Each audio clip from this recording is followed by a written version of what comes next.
A função de um cristão poderia ser resumida assim. Nossa função é carregar a presença de Deus. Porque se a nossa vida carregar a presença de Deus, os nossos atos, os nossos pensamentos, os nossos sentimentos serão testemunhas do que nós carregamos. E não o esforço do que queremos parecer para os outros. Porque aquilo que a gente carrega, fica muito mais fácil a gente entregar do que fingirmos aquilo que a gente não carrega e tentar mostrar algo que facilmente será percebido que a gente não tem. Então notem, até aqui vocês estão acompanhando? Creio que sim.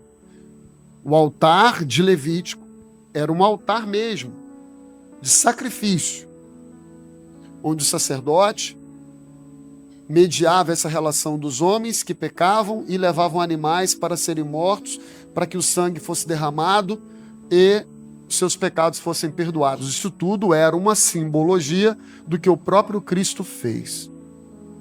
Derramou seu sangue, como ovelha muda, levada ao matadouro, morrendo por homens e mulheres pecadores. É por isso que nós estamos aqui. E esse altar do sacrifício, ele tinha de ter fogo o tempo todo. E que fogo? O fogo do Senhor. Não fogo estranho.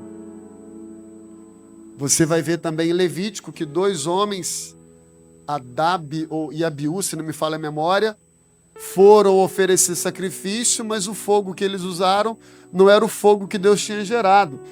Era um fogo estranho. Sabe o que aconteceu com eles? Eles morreram, foram fulminados. Porque para oferecer algo a Deus tem que ser puro, irmão. Tem que ser santo. Porque Deus não aceita nada que é fruto do pecado. Então, falando do altar, o altar que não se apaga é esse altar em Levítico, o altar mesmo de sacrifício. Hoje a gente sabe que não tem mais altar aqui, ó. Por que não tem mais esse altar ali na porta da igreja? Em vez de altar, tem 3 mesas lindas, bonitas, com cadeiras, que a nossa irmã doou. Queria mais uma vez agradecer. Sei que você não pediu nada disso, mas agradecer a nossa irmã Ana Paula. Faz um sinal, Ana Paula. Muito obrigado por ter deixado aí a frente da igreja tão bonita, pela tua generosidade. Deus te abençoe. Por que não tem mais um altar ali, pegando fogo, e cada um chega com uma pomba, com um cabrito? Por que não tem mais? Porque Jesus já pagou por tudo, amém? Então a gente não entra mais aqui com necessidade de sacrificar nada para sermos salvos e podermos entrar no santo lugar. Por quê? Porque Jesus já sacrificou. Então o véu já se rasgou. Hoje não mais um sacerdote ou um sumo sacerdote pode entrar na presença de Deus. Todos os filhos podem entrar na presença de Deus porque Jesus nos levou para a mesa. Amém? Agora, quer ver um outro equívoco? E aí, de novo, não quero criticar ninguém, não quero julgar ninguém. É só uma leitura interpretativa. Porque para a gente poder ensinar, uma das primeiras coisas que a gente tem de fazer é desconstruir conceitos que não são verdadeiros. Geralmente, o aprendizado vem quando você corrige um erro. Sou professor de língua portuguesa. Então, quando eu pegava as redações do Jonathan para corrigir, né, Jonathan? A gente apontava, não, cara, não é assim não, é assim. Então, a partir de um erro, você faz a correção e aí, entendi. Então, na próxima, eu vou fazer certo. Presta atenção, irmão.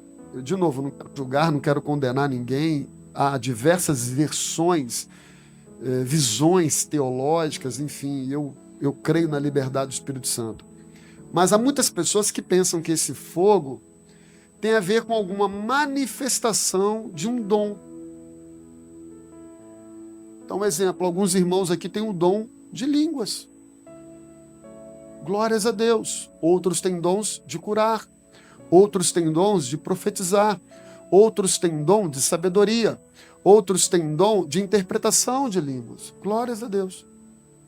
Mas dentro de um cenário religioso das igrejas brasileiras, esse fogo geralmente é associado a um poder pelos dons.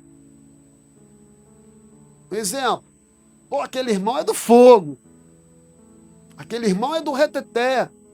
Glória a Deus, quem sou eu para... Não estou falando disso. E aqui, irmão, você que está chegando nessa casa, aqui você tem liberdade. Você tem liberdade para pular, você tem liberdade para falar em língua, você tem liberdade para não falar em língua, você tem liberdade para deitar, você tem liberdade para ficar sentado. Desde que o que você esteja fazendo seja em espírito, em verdade, você pode fazer. Se é verdadeiro e se o espírito está provando, você pode fazer. Amém? Pois bem. E nós temos alguns irmãos que são mais quietinhos. Então, dentro do cenário evangélico, Gil, muita gente sofre com essa leitura.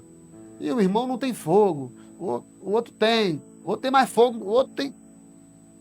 E fica essa coisa de fogo para cá, fogo para lá, fogo para cá, mas sem um entendimento do que significa esse fogo. Quem crê nos dons do Espírito Santo? Quem crê que o Espírito Santo dá dons à igreja? Quem crê que o Espírito Santo dá poder à igreja? Amém? Poder, irmão. Poder para curar, poder para libertar. Esse poder está em mim e em você. E quem nos dá é o Espírito Santo de Deus. E nós devemos buscar mais e mais esse poder. Porque, como eu falei agora quando eu peguei a palavra, se a gente subir aqui, irmão, ou descer, não importa, onde a gente estiver, sem esse poder, ou a gente vai passar vergonha, ou a gente não vai realizar a obra que Deus deseja. Porque para fazer a obra do Senhor, irmão, a gente tem que buscar esse poder, essa unção, essa autoridade. Não é o poder dos Vingadores, é o poder do Espírito Santo de Deus, que é real, é verdadeiro, não é fictício, não é produzido pelas telas do cinema. É poder que Deus dá à igreja para que nós cumpramos o nosso propósito.